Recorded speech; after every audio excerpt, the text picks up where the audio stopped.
விலை உயர்ந்த பரிசு. ஒரு வசதியான நபர் காரில் இருந்து இறங்குகிறார். கையில் ஒரு பெரிய கிஃப்ட் பாக்ஸ் வைத்திருக்கிறார். உள்ளே நுழையும் போது வாசலில் ஒரு சிறுவன் கிழிந்த சட்டையுடன் பிச்சை எடுக்கிறான்.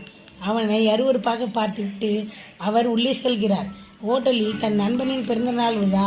அந்த நபர் தன் விலை உயர்ந்த பரிசினை கொடுக்கிறார். நண்பன் அதை பிரித்து பார்த்துவிட்டு, இது எனக்கு ஏற்கனவே இருக்குதுப்பா என்று அசால்ட்டாக ஒரு ஓரத்தில் வைக்கிறான். அந்த நபருக்கு மனசு கஷ்டமாகிவிட்டது.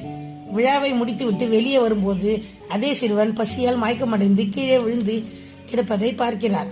அந்த நபர் ஓடிப்போய் தன் கையில் இருந்த விலை உயர்ந்த சாக்லேட் மற்றும் பிஸ்கட் பாக்கெட்டை அவனுக்கு கொடுக்கிறார்.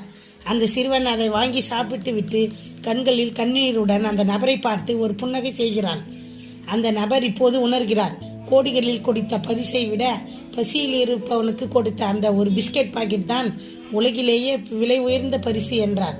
பரிசு என்பது கொடுப்பவரின் கையில் இல்லை, பெறுபவரின் தேவையில் தான் இருக்கிறது.